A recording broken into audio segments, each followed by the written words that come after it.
గారిని గౌరవ మంత్రివర్యులు మాట్లాడాల్సిందిగా మనవి చేస్తా ఉన్నా.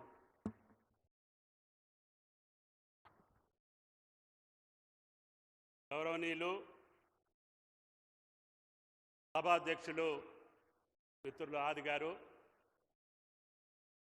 ఈనాటి ఒక పుణ్య కార్యక్రమానికి, పవిత్ర కార్యక్రమానికి, దక్షిణ కాశీగా వెలుగొందుతున్నటువంటి రాజన్న ఆలయ అభివృద్ధికి ఆనాటి పిసిసి అధ్యక్షుడిగా, కాంగ్రెస్ పార్టీ రథసారథిగా రాబోయే కాంగ్రెస్ ప్రభుత్వంలో, ప్రజాపాలనలో, ఇందిరమ్మ రాజ్యంలో రాజన్నకి అభివృద్ధి కార్యక్రమాలు చేపడతాము, ఈ పుణ్యక్షేత్రాన్ని అభివృద్ధి చేస్తాను అని చెప్పి మాట ఇచ్చి ఈరోజు 10 నెలల కాలంలోనే దానికి రూపకల్పన చేసి ఆ అభివృద్ధి కార్యక్రమాల శంకుస్థాపన సందర్భంగా ఈ జిల్లాలో అనేక అభివృద్ధి కార్యక్రమాల శంకుస్థాపనకి విచ్చేసినటువంటి గౌరవ ముఖ్యమంత్రి రేవంత్ రెడ్డి గారికి, గౌరవ మంత్రివర్యులు ఉత్తమ్ గారికి, దామోదరం గారికి,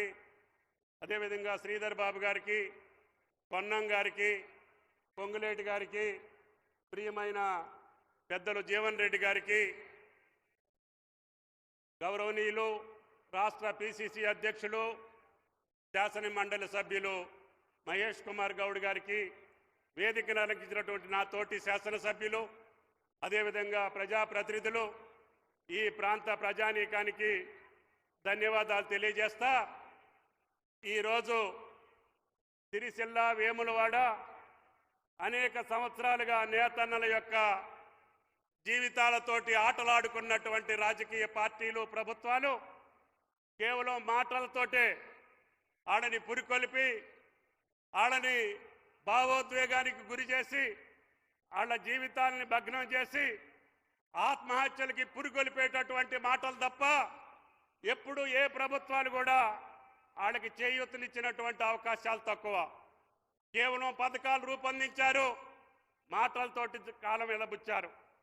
కానీ గౌరవ ముఖ్యమంత్రి రేవంత్ రెడ్డి గారు వచ్చిన తర్వాత వాళ్ళు ఎగవేసినటువంటి పాత బాకీలను తీర్చుకుంటూనే ఈ రోజుకి 1000 కోట్ల రూపాయలు ఈ సిరిసిల్ల, వేములవాడతోటి పాటు ఈ రాష్ట్రంలో ఉన్నటువంటి చేనేత కార్మికుల యొక్క జీవితాల కోసం ఆనాడు ఆది శ్రీనివాస్ గారు, మహేందర్ రెడ్డి గారు, జిల్లా మంత్రివర్యులు పొన్నం గారు, శ్రీధర్ బాబు గారి యొక్క విజ్ఞప్తి మేరకి వాళ్ళ బాకీలు తీర్చుకుంటూనే ఈనాడు 30 సంవత్సరాలుగా ఉన్నటువంటి వాళ్ళ చిరకాల కోరిక యార్న్ డిపో, దానివల్ల చేనేత కార్మికులకి, చిన్న ఆసాములకి లాభం చేకూరాలని, వాళ్ళ జీవితాల్లో వెలుగులు నింపాలని, మనకున్నటువంటి సంస్కృతి సంప్రదాయాలు, భారతదేశంలో ఉన్నటువంటి ఈ ఉన్నతమైనటువంటి వృత్తికి మళ్ళీ పునాదులు కల్పించి వాళ్ళ జీవితాలని వెలుగుమయం చేయాలని చెప్పి ఈ రాష్ట్ర ప్రభుత్వం,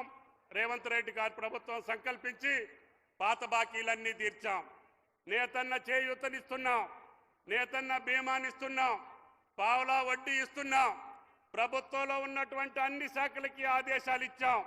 ప్రతి ఒక్కళ్ళు కూడా చేనేత కార్మికులు చేసినటువంటి యొక్క వస్త్రాలనే కొనుగోలు చేయాలని అన్ని డిపార్ట్మెంట్లకి ముఖ్యమంత్రి గారు ఆదేశాలు ఇచ్చారు.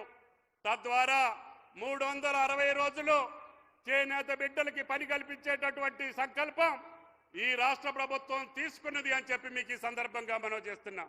అందుకని భవిష్యత్తులో నాకు పని లేదు అనేటటువంటి భావన లేకుండా మీ బిడ్డలు సుఖశాంతులతో ఉండటం కోసం ముఖ్యమంత్రి గారి యొక్క చొరవతోటి IIHTని కూడా శాంక్షన్ చేసుకొచ్చాం.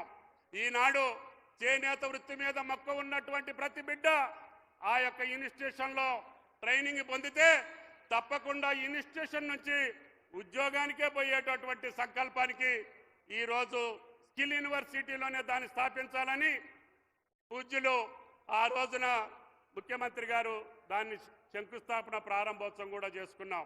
భవిష్యత్తులో చేనేతకు సంబంధించినటువంటి ఏ సమస్య వచ్చినా మీరు ఎన్నుకున్నటువంటి ప్రభుత్వం, మీరు కోరుకున్నటువంటి ప్రభుత్వం, మీరు కావాలనుకున్నటువంటి ప్రజారాజ్యంలో తప్పకుండా ఎన్ని ఇబ్బందులు వచ్చినా, ఆర్థిక పరమైనటువంటి సమస్యలున్నా మీ సమస్యలకు ఎట్టి లోటు లేకుండా మీ శాసనసభ్యులు, మీ ప్రజాప్రతినిధులు, మీ మంత్రులు చెప్పినటువంటి కోరికలన్నీ తీర్చే బాధ్యత రేవంత్ రెడ్డి గారి ప్రభుత్వం తీసుకున్నది అని చెప్పి నేతన్నలకు విజ్ఞప్తి చేస్తున్నా. అదేవిధంగా రైతన్నలకు కూడా ఈ ప్రభుత్వం పెద్దపీట వేసింది.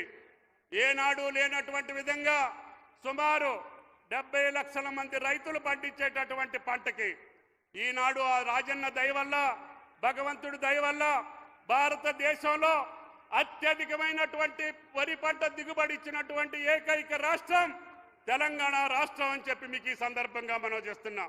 1,53,00,000 టన్నులు, మెట్రిక్ టన్నులు ఈనాడు వరి ఉత్పత్తి చేసినటువంటి తెలంగాణ రైతాంగానికి చేతులెత్తి నమస్కరిస్తున్నాం.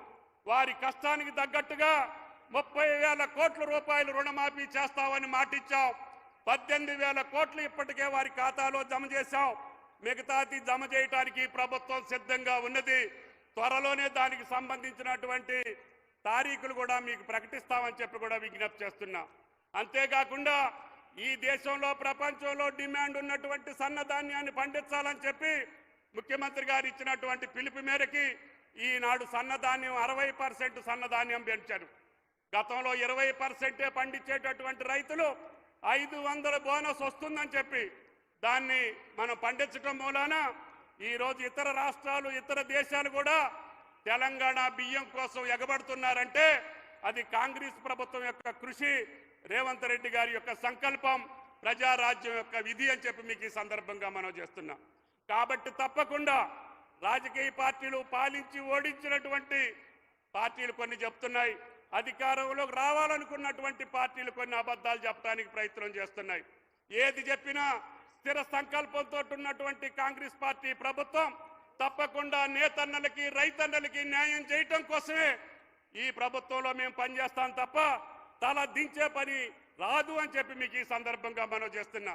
ఎవళ్ళు మిమ్మల్ని ప్రలోభ పెట్టాలనో, లేదు మాయ మాటలతో ఇంకా మిమ్మల్ని భాగోద్వేగానికి గురి చేయాలనో, రైతన్నలకో, నేతన్నలకో ఆడ రాజకీయ పబ్బం గడుపుకోవటానికి మాటలు చెప్తే వాటిని మీరు తిప్పికొట్టాల్సినటువంటి అవసరం ఉంది. మీకోసం పనిచేసినటువంటి ప్రజా పాలనని, కాంగ్రెస్ ప్రభుత్వాన్ని, రేవంత్ రెడ్డి గారిని ఆశీర్వదించమని చెప్పి మిమ్మల్ని అందరినీ కోరుకుంటూ సెలవు. Thank you.